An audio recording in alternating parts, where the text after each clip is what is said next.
Hello, ladies and gentlemen, and welcome to the Discriminating Gamer. You know, the invention of the shovel was truly groundbreaking, but it was the invention of the broom that really swept the nation. Ladies and gentlemen, today we're going to go ahead and take a look at a board game accessory, Axis and Allies IPC chips from Renegade Game Studios. Ladies and gentlemen, Axis and Allies is one of my favorite games. And one of the things that is a very important part of the game is running your economy, managing your economy. Now, the various games do this somewhat differently.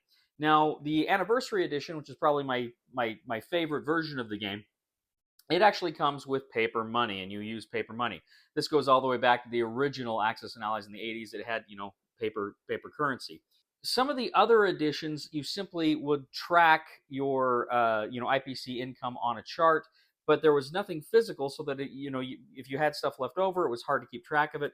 This is the case in World War I, in Europe 1940, Pacific 1940. So there's no actual physical currency there to use, which is kind of a bummer. This is something I actually commented on my reviews for those games.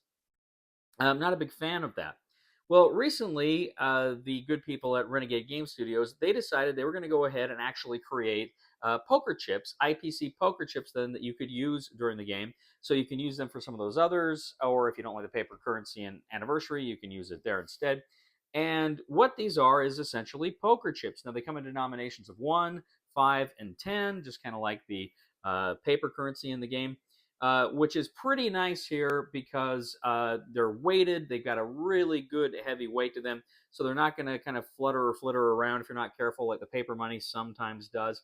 And what they do is, frankly, they make the game pop. They really kind of bring out the beauty of it. Now, I have not actually played the game yet with this, but I have set up the game. I've kind of gone through it a little bit on my own with, kind of just seeing how they would function.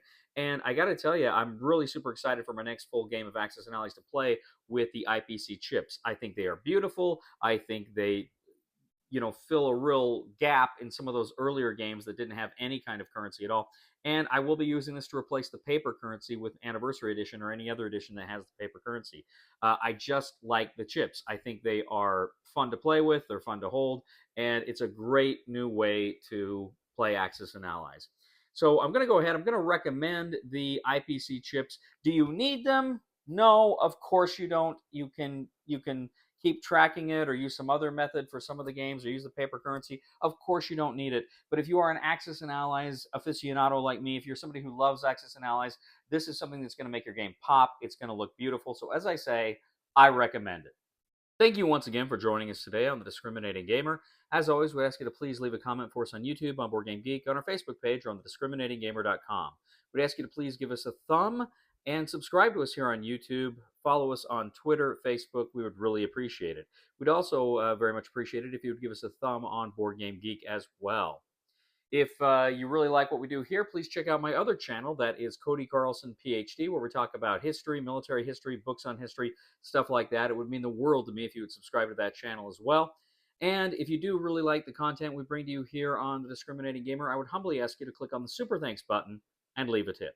You know, ladies and gentlemen, I was speaking of mankind's greatest inventions, but if you ask me, his truly greatest invention was the dry erase board.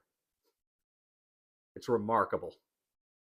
Somebody help me on my feet again, and I don't know where I'm going, and I don't know where I've been. Please somebody help me on the solid ground. It's a long time, and I'll be dying. Once a year I wind up in the band.